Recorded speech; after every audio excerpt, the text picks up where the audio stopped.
Saint Digong. Diba? Ito, sunod mga kababayan. Ano nga ba yung sunod, Ken? Nako, ito pa. Bukod sa kakaharapin ni Digong na 300 ka-witness na gustong lumahok laban sa kanya sa ICC. Ito na. Dagdag problema na naman ni Digong. Ano na naman yun, Ken? Puro na lang Digong. Mas maganda mag-content ng Digong eh. Bakit? Maraming nasasaktan. Kasi alam nyo kung bakit? Maraming bobo eh. Yeah? Tignan nyo mga kababayan. Panibagong problema ni Digong. Ano na naman ito? Ito po, nakalap ko lang mga kababayan mula sa Rappler. Ito po ha, kita nyo. Sino po ito? Diba si Eduardo Asierto yan? Si Eduardo Asierto, yan po yung nagsalita sa Quad Committee hearing na ipapatay daw ni Digong at nagtago na naka-witness at nabulilyaso yung pagkagiging kaibigan ni Digong kay Michael Yang dahil dun sa shabu-shabu kimi-kimirot. Dahil daw sa bawal na gamot. Alam nyo kung bakit mga kababayan, si Eduardo Asierto. Pag ibaba ko yan mga kababayan, ito, ilagay ko sa likod ha para mabasa po ninyo. Ayan. Pag ibaba ko po yan, nakalagay po dyan, ex-police who exposed Michael Yang's drug ties willing to testify before ICC. Nako po mga kababayan. Ayan na po, panibagong problema na naman. And kay Juju Balls, ayan, maraming salamat sa yung super sticker. Thank you so much. Kita nyo mga kababayan, ito na. Alam nyo, mga kababayan, si Digong, ang problema niya doon, yung pagpatay lang. Crimes against humanity, torture, rape. Yan po yung kaso ni Digong sa ICC. Ngayon mga kababayan, itong si Eduardo Asierto, according sa Rappler, handa din daw pong mag-testify or mag-testimony na si Digong ay may kinalaman sa droga at connection kay Michael Yang na drug lord. Naku, madadagdagan nito. Mga kababayan, hindi lang po si Digong ang kauna-unahang nangyari sa ganito. Una na pong nangyari dyan si Pablo Escobar. Kilala nyo si Pablo Escobar, mga kababayan?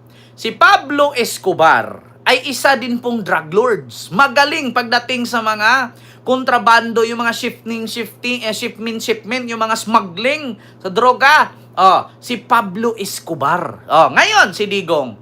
Si Digong po ang Pablo Escobar ng Asia.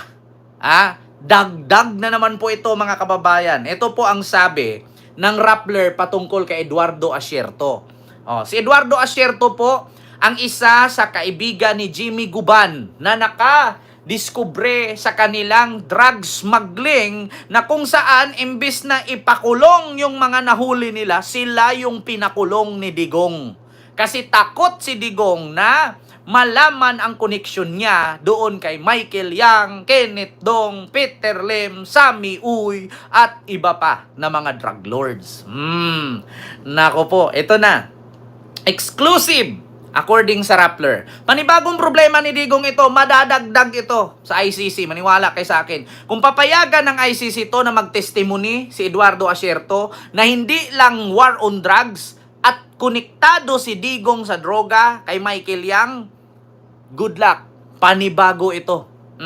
So ito po, I'm more than willing to be interviewed as long as there will be justice and of course, Duterte, Bongo, and Bato de la Rosa would be arrested. Arcieto tells Rappler. Nako po, eto na, mga kababayan. After self-confessed Davao Death Squad DDS member Arturo Las Cañas and another former cop is willing to testify before the International Criminal Court or ICC to pin former President Rodrigo Duterte and his allies. Nako po, handa daw si Eduardo Asierto na mag-testify na sangkot si Digong kay Michael Yang sa drugs, pati si Bato at si Bongo. Patay kang bata ka. So ito yung sunod. I'm more than willing because Las Cañas has a statement that I can collaborate corroborate. I'm more than willing as long as there will be justice, and of course Duterte, Senator Bongo, Bato de la Rosa would be arrested. Former anti-drug cop Eduardo Asierto said in Filipino during an exclusive interview with Rappler that was aired early August. Nako po, they should be arrested, they should be held accountable so no one will follow suit. Ayan, ito pa. Asierto was the cop who presented documents detailing the alleged link of Michael Yang, Duterte's former economic advisor, and another Chinese, Alan Lim, to illegal. Nako po. The former cop said he wanted Duterte to know about Yang and Lim as then President might not even have been aware of the alleged illegal drug link of two men. Nako. However, Asierto later said that Duterte and the Philippine National Police or PNP, which was leading the drug war, at the time ignored his shared intel. Nako, inignore daw itong isinare daw ni Eduardo Asierto patungkol sa kanyang nalaman na si Michael Yang pala ang nasa likod ng mga drug smuggling at si Lim. Ngunit mga kababayan, nagtaka itong si Eduardo Asierto na kung bakit hindi ba daw ito alam ni Digong pero kalaunan ay hinanting daw siya. Bakit siya hinanting? Gusto nga niyang ipaalam patungkol sa sikreto ni Michael Yang kasi nga economic advisor daw ito ni Digong. Economic advisor, nalaman ni Asierto na may connection sa drug smuggling, pinapahunting ngayon si Asierto ni Digong. Bakit? Kasi mabubutasan ang kanyang economic advisor na si Michael Yang. Potang inang yan. Ngayon mga kababayan, willing mag-testify. Madadagdag ito sa ICC. Nako po. So, at present, the International Criminal Court, ICC, is proving the killings under the drug war and crimes allegedly committed by the Davao Death Squad. This is the proof that Asierto wants to take in part. The ICC prosecutor had recently requested to speak with the Philippine official who were described as under suspension.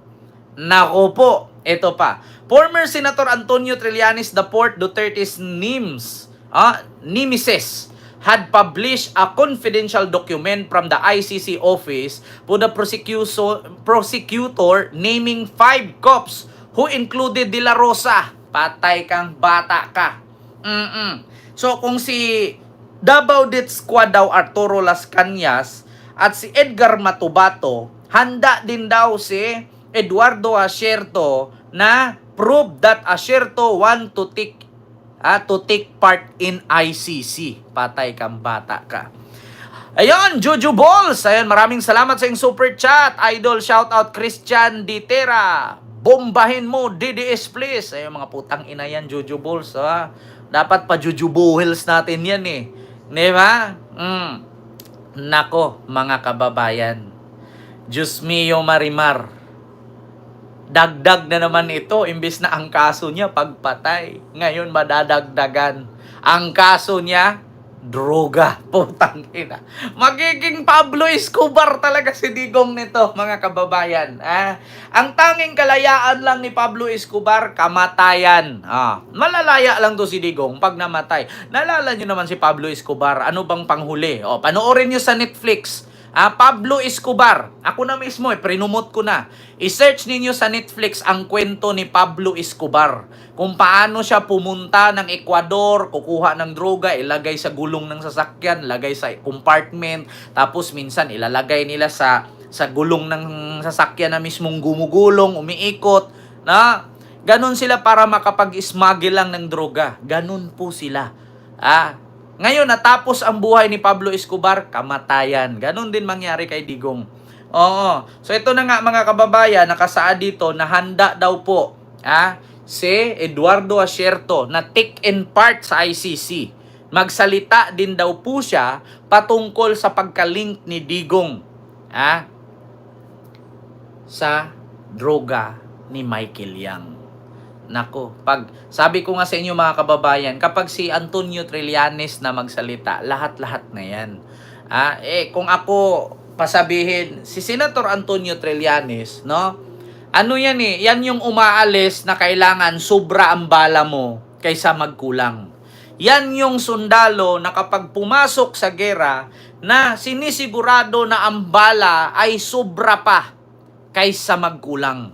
Nako po, Leslie lang malakas, mega love shout out. Ma'am Brida Barton, Ma'am Cheryl Andres, mega love shout out po. So, kita nyo po mga kababayan, saan na kaya si si Michael Yang, Sir Ken? Nako, Ma'am Melodia Espino, yun lang ang tanong.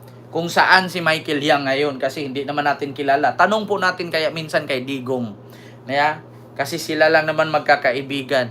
Kaya only in the Philippines lang po yan mga kababayan sa mga hindi po nakakaalam. Itong si Michael Yang po ay drug lord. Ngunit sapagkat bagamat mga kababayan, si Michael Yang po ay kinuha po ni Digong at ginawa po niyang economic advisor ng Pilipinas nung panahong siya ay presidente. So, maitanong ko lang mga kababayan, paano po yun nangyari na ang ating economic advisor ay isang Chinese national? Wala man lang maskin isang patak ng dugo na Pilipino. Di ba? Only in the Philippines yan. Kinuhang economic advisor, Chinese national, drug lord pa. Di ba?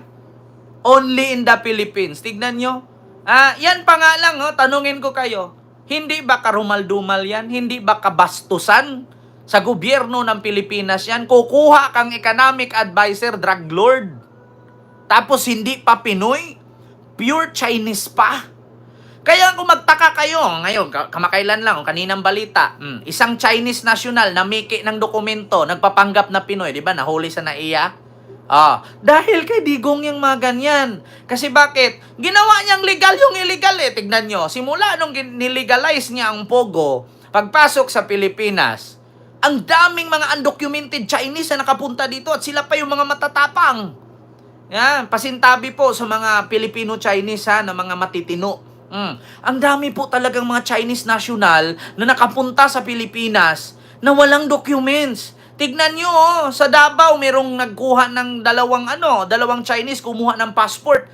Pilipino ang ipinangalan. Tapos may estudyante kumuha ng birth certificate. Peke, 200 katao. 200 katao gumamit ng peking birth certificate at nagparehistro pa. Tignan ninyo yan. Kaya mga DDS, magsigising na kayo, mga hayop kayo. Susunod. Bukod dyan mga kababayan. Eto na, sunod. Ano na naman ito? Ito, maganda ito, mga kababayan. Huwag po kayo magalit sa akin.